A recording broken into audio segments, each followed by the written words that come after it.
Are you looking into starting to speedrun Endless in Bleed 2? Well, then this is the right video for you. This is the first video free in a video series I will make about speedrunning the maybe most brutal set of categories Bleed 2 has to offer. One targeted runners of 3 different skill levels, with this video being targeted towards new runners who are looking to run Endless. However, even if you are an experienced runner of this category, I recommend you to watch this video, as this video will act as a skeleton upon which we make the other 2 videos, and I will assume you already know all the things in this video in those follow-up videos. And I will not repeat strategies mentioned in this video, particularly as bosses are concerned, as for many bosses I will recommend the same strategies to beginners as I do to veteran runners. Before I start this video, I will make a couple of disclaimers as always. I will, in this video, unless otherwise stated, assume you are playing with a controller when describing strategies. This is because that is how I primarily play Bleed 2, and it's the point of view I am the most qualified to speak about. However, for most intended purpose, the strategies will be affected very slightly at most. And if they are affected in any way that is significant, I will mention the differences in strategies. And finally, before we dig into the video, this video will assume you know the basics of speedrunning, such as how to set fun and achievable goals, and how to measure progress, particularly in RNG heavier games. I will link videos at the end screen going through some of these basics briefly though, so there is no need to worry as I will have you covered. It does however not assume any prior knowledge about speedrunning this game, nor deeper knowledge about speedrunning in particular. However, I will assume you know the basic controls of the game. If you want some further information about some fundamental speedrunning techniques for Bleed 2, I will also link the videos in a video series that covers the topic from a broader perspective. So without further ado, let us get into this video. Endless is by far the shortest set of categories in Bleed 2. Yet, do not let this fool you. Just because the category clocks in at around 5-minute mark for beginner runners, it does not mean that there isn't a lot to learn. To begin with, let us begin by talking about the structure of the game mode. Endless Mode is composed of 5 randomly generated courses, with at least 5 bosses put into the courses, as sometimes the game can decide to put more than 1 boss in a course with different rules for it. At easy, it basically never happens, and on normal, it sometimes put an additional boss there, and on hard, it does more often put in the extra boss, while on very hard, if you are really unlucky, a course could host as many as 3 bosses back to back. For speedrunning purposes, obviously, avoiding getting these extra bosses will be vital to get really good times. Yet, do not get discouraged by getting them at this level. Just ignore it and push forward for now. See it as important extra practice at the bosses, as knowing these for your difficulty level will be vital later on when you start chase lower times. I will now split this guide into 2 primary sections: the stages and the bosses. In the stages section, I will go through the courses and some basic movement that is important to know, and what you should prioritize during this to get good habits. And then the bosses, where I will go through the important strategies for the bosses from a beginner perspective to start to get runs going. Let us begin with the most important, yet slightly shorter section: the movement. Movement in Endless Mode is extremely important, in part because movement is harder in this game mode than normal in Bleed 2. But also because movement will affect the boss fights as well. The reason for this is because the primary weapon we will use during boss fights will be, as we will get into later in the video, white. White deals damage based on the style meter, and while I at this level do not encourage you to care too much about building style, as to have clean stages, it's still something I think is worth to mention how it works and to keep in mind. Style in Bleed 2 is gained in multiple ways. The primary way is by harming and defeating enemies, but particularly by damaging them with different weapons. Do not care about swapping weapons for now though. Not even at top level is this often done in Endless during stages, unless in emergencies. I just mention it so you know it's a thing. The only time you should bother about doing this is at the start of boss fights, to quickly build up style in case you are low. The more significant and common way you will build up style quickly during courses will be by reflecting projectiles. This will be the bread and butter way to build style throughout a course, every single time. And finally, you can also increase style by taunting. This should be done before every single boss fight if you are not already on S. The more interesting thing to keep in mind for entering boss fights with high style, and that will strongly color strategies I would suggest to you using for movements in this video, is how you lose style. You lose style by not doing anything that gains style for an extended period of time. While very rare, this can happen, especially on one course type, which I will talk about a little later, by taking damage and by picking up the heart at the start of a level, which will reset your style entirely. With this in mind, for a beginner player, I would strongly recommend trying to avoid taking damage to lose style. I would, at a beginner level, value this far more highly than trying to push through the level doing scary strategies and taking a lot of damage. To do this, we need to think about how we route the courses with this goal in mind. Generally speaking, in Endless there are two philosophies in terms of movement: to go high or to stay low. There are advantages and disadvantages to both of these methods, however for beginner players I do recommend going high. Later on this series I will at some point recommend you to change to going low instead though, but for now stay high. The reason for this is because it gives you a far easier time controlling Ruin, as you have more places to go to avoid damage, and generally speaking from my experience there are fewer enemies in the middle to upper section of the map than at the lower section, which quite often is littered with enemies and bullets. The general way you will move is to stay high and to perform a trick called corner dash resetting. Here we get into our first speedrunning trick of the game. As you most likely know from playing Bleed 2, you can dash 3 times after you have jumped. What if I told you that there are ways to dash far more times than 3 times in a row? It is in theory possible to dash an infinite amount of time by utilizing certain tricks. The easiest one of these is called corner resetting, and will be one of the speedrun strategies I recommend you to learn as quickly as possible, as many of the movement-based speedrun tricks you will learn in the next video will be strongly related to this one. And it's a relatively easy strategy to learn, so there is no reason to not learn it early on, because it will be worth it, as this is by far the most important trick in the entire game. The trick is that once you are on your third dash, well it works on any dash really, but it's usually used with the third dash, you should go off an edge with the dash, tilting either slightly downwards or just downwards or just maybe going straight forward. Whatever. The important thing here is that you touch the edge. By doing this, the game thinks you have started a new jump, which you technically have done as you just left the ground. This allows you to perform 3 more dashes. And this trick is relatively easy to do while high up on certain levels, as higher platforms are more likely to have edges than just slopes. To get better practice of this technique, I do recommend you to go to the tunnel section after Kitty Shopper boss fight on level 2 of the story mode, which is an amazing section at which you can practice this trick, as it is possible to get through this entire section by proper corner resetting. At this point, I do not expect you to be able to make it through this entire section at one go, but it's still a very good training ground for you to get the feel for this trick down, and I would always recommend you go back here every once in a while if you feel like your corner resetting gets a little inconsistent, as this trick will become far more important to master as you keep on improving at this game. Believe me, this trick will be extremely fundamental for your growth down the line. The most important thing at this point though, that you should focus all of your energy at the most during runs, is to avoid taking damage, and if possible reflect projectiles back at the enemies.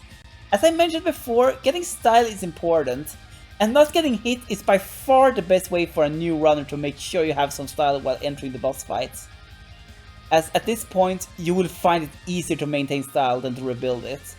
Losing life is also relevant at this point, as even at a high skill level, it's quite easy to take damage in this game mode. So for a new runner, keeping that health bar healthy can be really important, as it's far from guaranteed that you won't die during your run. In particular if you play on hard or especially very hard. But even on normal, for a new runner, going for fast times make death a very present possibility. Now we have talked about the basics of movement that you need to know at this point in your speedrun journey of this category, let us talk a little more about the stages. The stages comes in several different themes, each theme has different enemies and level hazards. While most of them are pretty minor, there are 3 in particular I will talk about that will significantly affect your movement and make the levels in general far harder: lasers, walls, and bubbles. Each of these 3 offers different problems, and are all certain to be part of the run, as there are 6 themes total, and all stages except for the last one will have one of these themes, and the final stage will mix 2 of them for a nastier experience. The first one we'll go through, which is also the first one that can appear in a run, starting at stage 2, is the lasers. The laser theme is unique out of these 3 in that it will rarely actually kill an inexperienced runner. However, the problem with the lasers is that they are not kind to your time nor style. The main mechanic of this theme is timed lasers that will go off after a while after you have touched them. Getting stuck behind them after that point will, as you will likely have guessed, lose a lot of time and potentially style, as you can be stuck in a situation where you can do little to gain style. If this happens and there are no enemies nearby, my recommendation is to take a moment to taunt to avoid this happening. This is, however, the kindest part of this theme. The next part is the moving lasers. This is a laser beam that constantly shoots and that you have to hide behind a wall to protect yourself from. As a beginner, I do recommend you be obedient to this game's mechanic here and stay behind the walls while you are handling these lasers, as they will otherwise very likely eat through your style. Once again, this can force you into a situation where you might start to drop style due to inactivity, although in this situation I do not recommend you to taunt by necessity, as you might have far too little time to do so and still make it past the laser. Finally, the most nasty part of the stage, its enemies. The enemies in this course are some round thingies that start off in the background, getting created before they start attacking. The problem with these is that you can't shoot them before they are fully materialized, which is far more of a problem than it at first might sound like. This is thankfully one of very few things in this game that gets easier to handle for a beginner player than an experienced player, as the faster you go, the scarier these becomes. Once the player starts moving at a really high speed, it is very likely these enemies actually do not spawn until you are right at them. This creates a unique situation in this game, as you have an enemy you often can't damage before you get past them, meaning you will have to dodge them. Once again, this is a huge reason why top movement is important for you as a new runner, as this will make it easier to dodge these. But also it creates a scarier problem. You see, these are making up almost all enemies you will see in this theme, which means once again it becomes a highly realistic possibility that you will lose style due to inactivity. Yes, style is what this course theme is designed to attack by putting up obstacles that can quite easily deliver a hit on you, while also starving you of targets to make up new style from. At this level, at this skill level, I do strongly recommend you to do anything in your power to not take damage, and defeat some of the enemies every once in a while to prevent the style starvation from having you enter the boss fight with a completely empty style bar. Even at the expense of a couple of seconds, it is far worth it as a beginner player to take it cautiously here. The next theme is what I call the walls. These walls are being created and put in your way as you have to slice through them to get past them. These are very rough as a beginner speedrunner, as they are either hovering over a field of spikes, which makes it very easy to take accidental damage, or in many cases have some enemies that will shoot bullets once they are killed nearby. This gets us into the actually dangerous part of this level. Its enemies. The enemies are small round enemies that flies around and occasionally shoots projectiles. This is not why they're dangerous, as this is par for the course. The thing that makes them dangerous is that some of them are loaded with bullets, which can be seen by them having these projectiles inside them.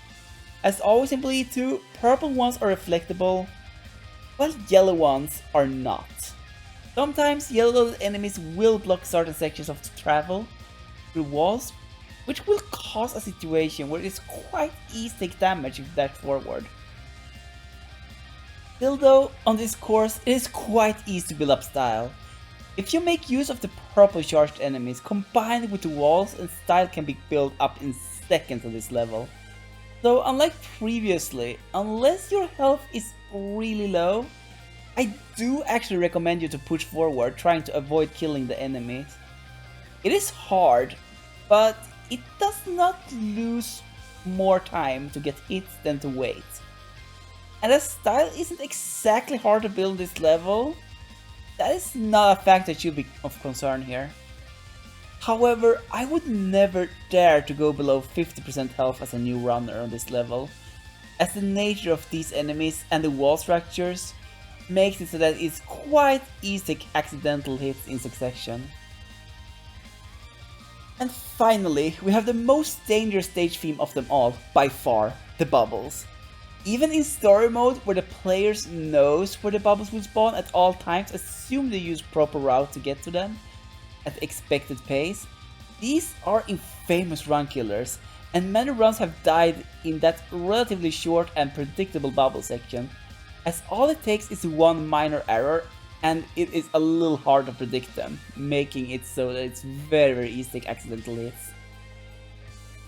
In Endless, this is randomized and far longer. The bubbles work similar to enemies mentioned in the wall theme mentioned before, however, they are far more and they are all gravitating towards the floor.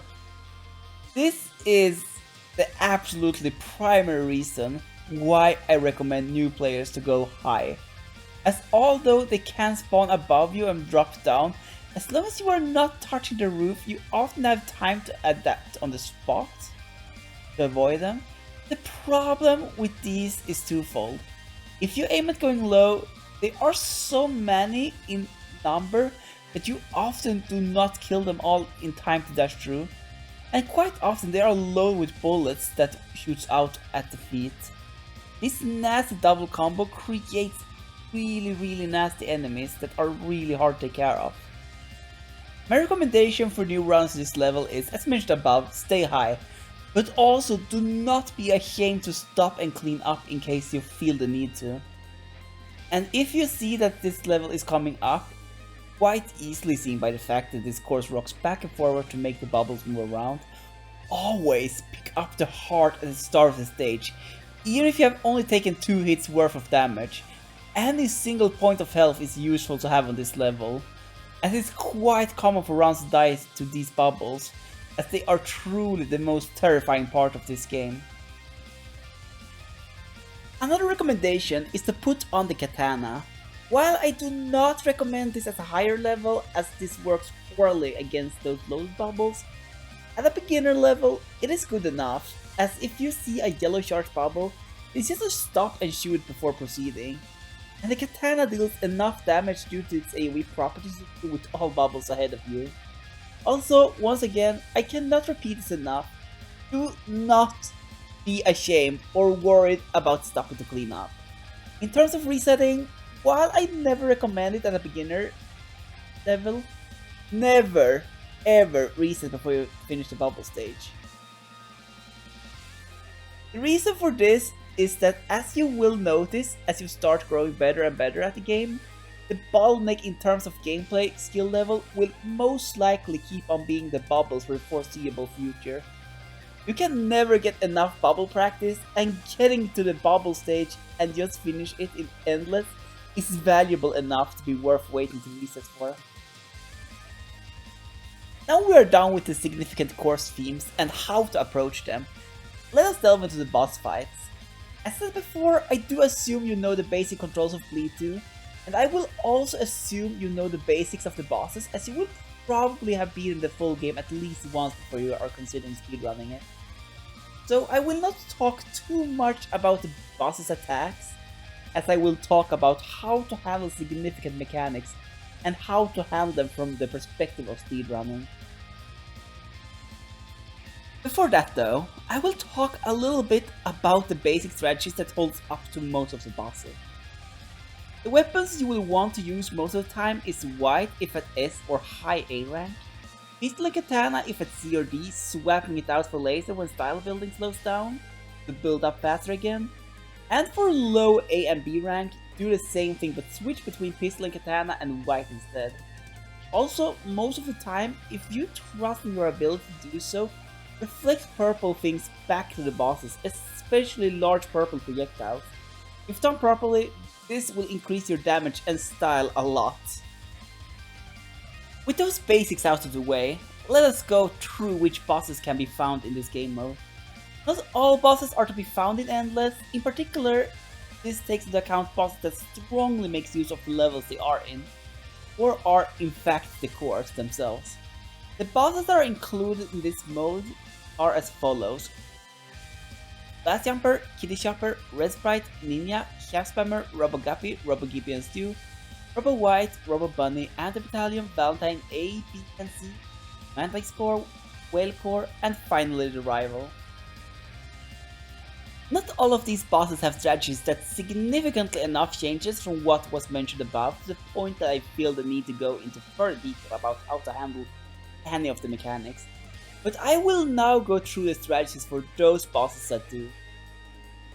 The first boss who has some mechanics we need to keep a little track on that deviates from a traditional approach is the Kitty Chopper. While Kitty Chopper is a simple boss, there is one mechanic we need to take a little caution on, and that is its big rocket.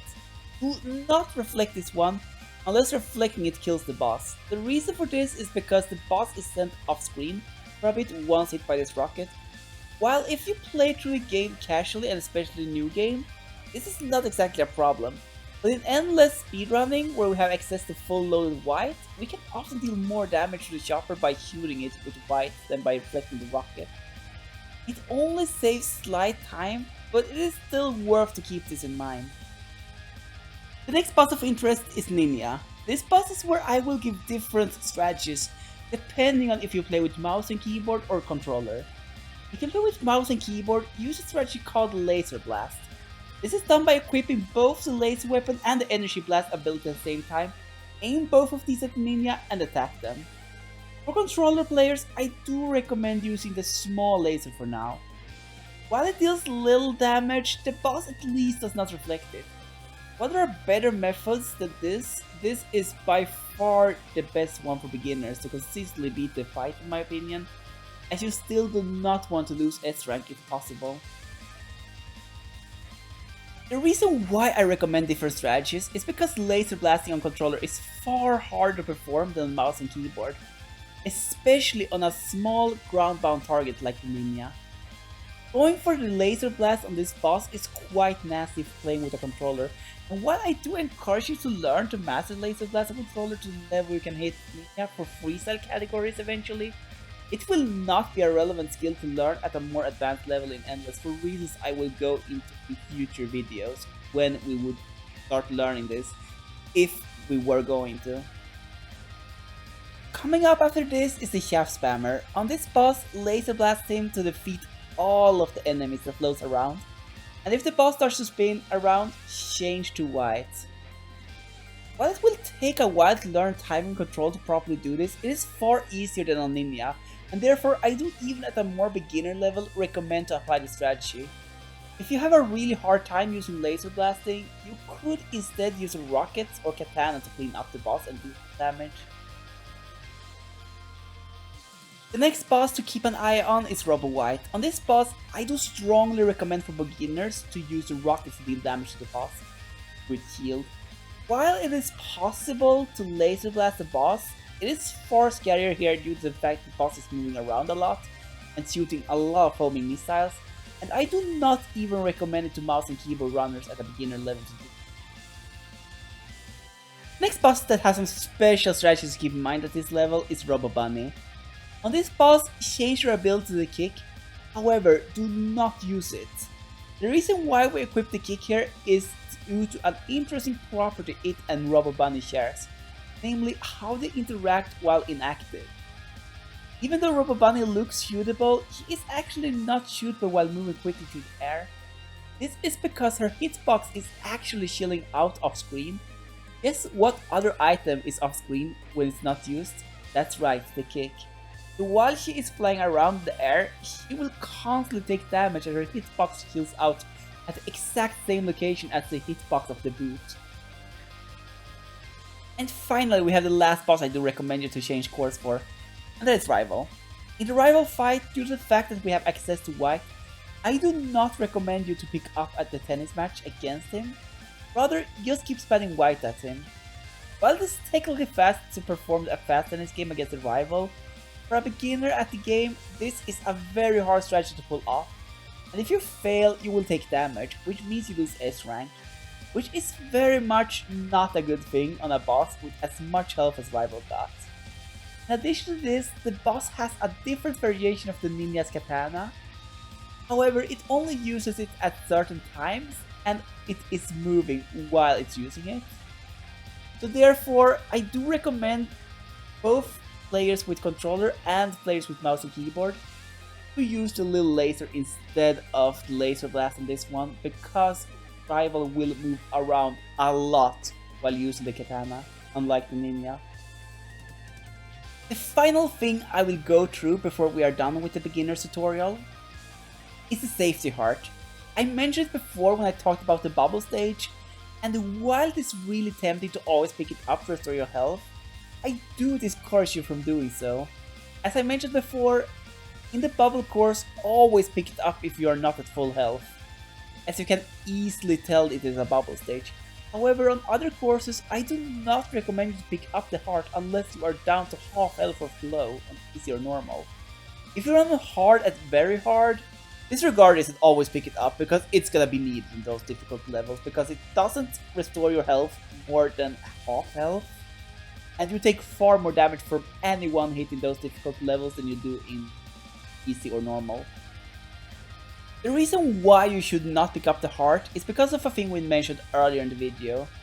It is because it resets your style, and it is quite rare to take more than half damage unless you are playing on the bubble level specifically, especially if you do not feel the need to play a little riskier to build up style. Starting a level with S style means that as long as you are shooting some enemies, you will not have to go out your way to maintain style for the boss fights, as long as you do not take an excessive amount of damage. So with this said and done, we are now finished with the beginner's tutorial for Endless Mode speedrunning. While I understand that you are eager to watch the next videos and learn more, I do recommend you to wait until you get a PB of at least a 440 in normal, a 430 on easy, or a 5-minute run on hard to do so. Techniques in the next video will assume that the problem is no longer with staying alive, and that you are chasing some stronger times and going for strategies optimized for speed rather than keeping S rank in boss battles. And to best make use of those, having at least a 440 time is strongly recommended before proceeding. Thank you so much for watching this little tutorial. If you liked what you saw and want to be notified when the next part goes up, or other future speedrunning and gaming related videos from me goes live, please feel free to press the little subscribe button. Also feel free to share your journey learning the speed game in the comment section below. I do also want to do a shout out and give a huge thanks to Yakut who helped me out with proofreading the script. or too severe mechanical errors and other general feedback about the script. Yaku is another Bleed 2 runner who is more into the core game modes for both freestyle and new game, and has a lot of amazing runs on his channel, so please check him out. I will also link to his YouTube channel in the video description. As promised before, I will now put up some links to a couple of relevant videos to watch to fully make use of the content of this video. To the left, you'll see a video about how to get started running a new speed game targeted specifically towards beginners speedrunning, and on the right, you have a video on how to handle RNG in speedrunning, which will be a very useful skill to develop if you want to delve deep into this category. Until next time, play the fogs and stay cute, and I will see you next time. Bye!